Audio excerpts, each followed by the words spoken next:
Hey guys, welcome back to the Masculine Project. I'm Jordan Riggle.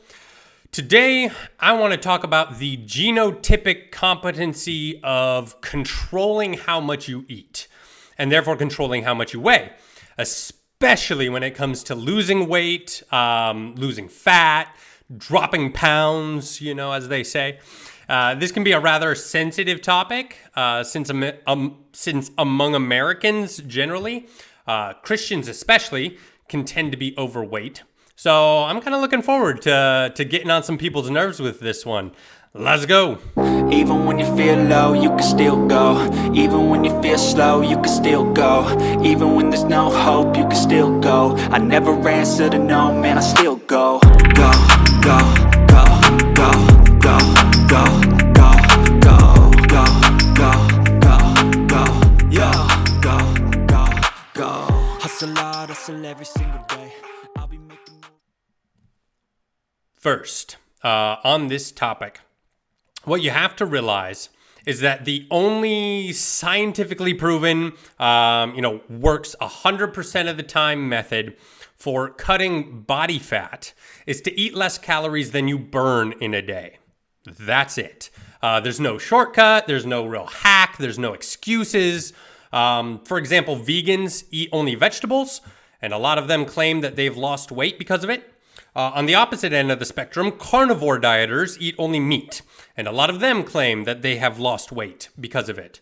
Keto, paleo, the Atkins diet, all of these diets have helped in an aggregate millions of people lose weight while making completely contradictory claims. How do they do this?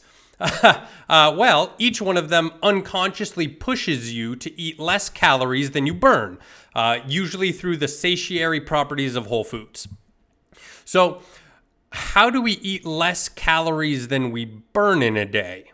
You can try and wing it, but conscious effort, I always say, is much more powerful than unconscious. So with that in mind, there's an easy two-step method. 2 steps, works every time, to ensure that you burn excess body fat.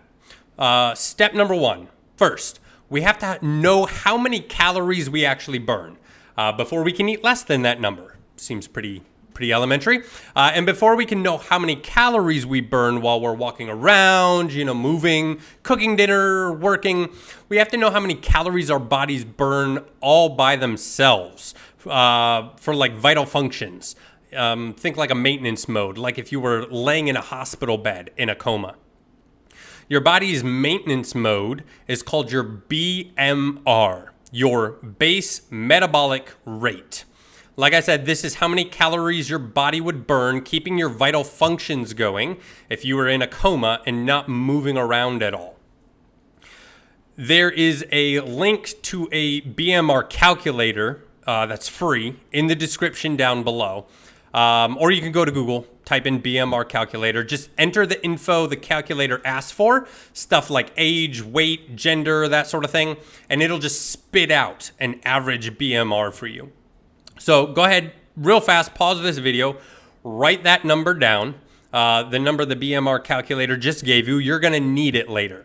Okay, you wrote it down, right? Yes? Awesome. Moving on.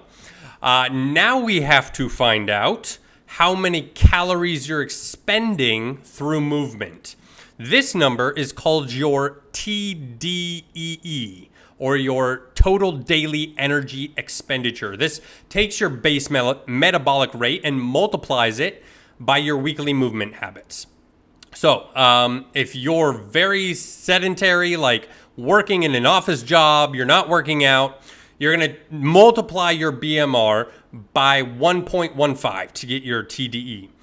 That takes into account your basic walking around in your office, your house, your lifting stuff, right? All of that.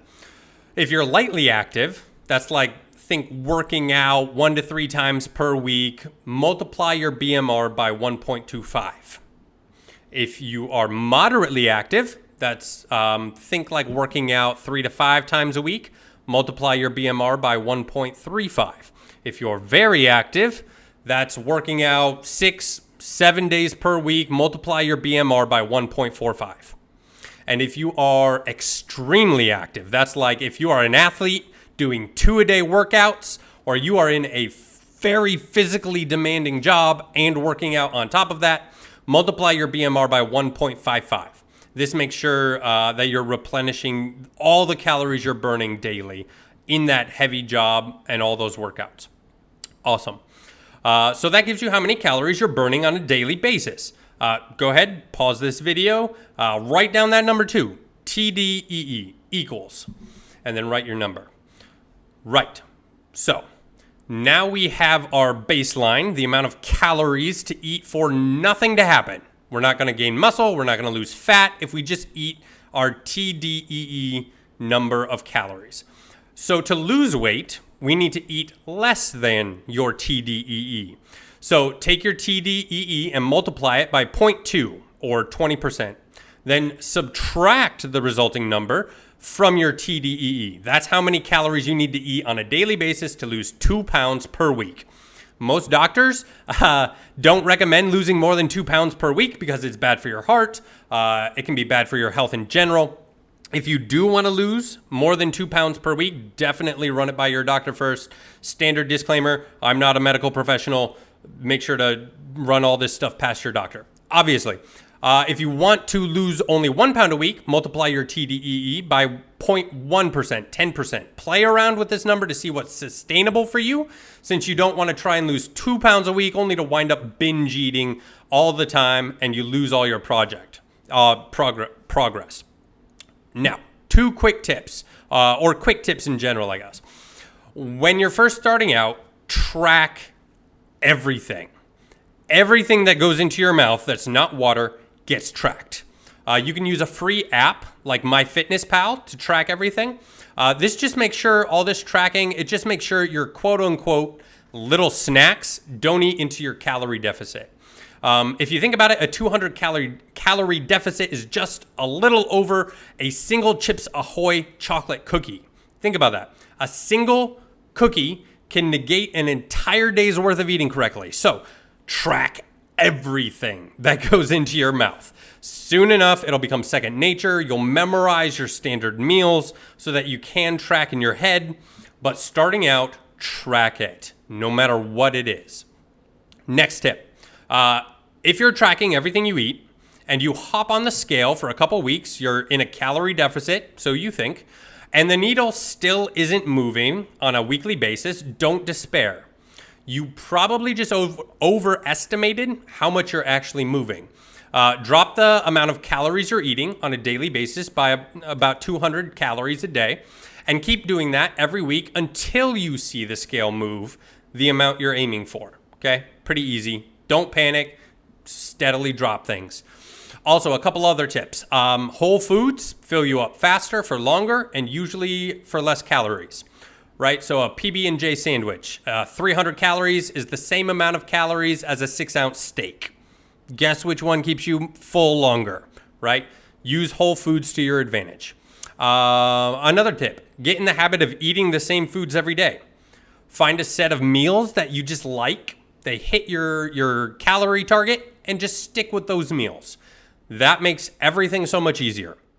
But if that does sound like too much work to you, you do you. See what happens. Also, are you working out while you're trying to cut body fat? There's something else you need to know about diet. If that's the case, specifically protein consumption. So I'll do a later video on adding muscle on this YouTube channel here in the future. If you want a detailed analysis of where you stand compared to this ideal masculinity so that you know exactly where and how to get started, go down into the description below, get the masculine checklist from my Substack. It breaks down the masculine progressions that'll help you grow. It asks you practical questions to help you figure out where you are right now and what exactly you need to get started doing. You can also get the transcripts of all my YouTube videos and an extra article written by me for men every other week. So click the link down in the description below. Most men, they just want the dopamine hit that comes from absorbing new information. Are you going to be different and take some action? If so, click the link down below and get after it.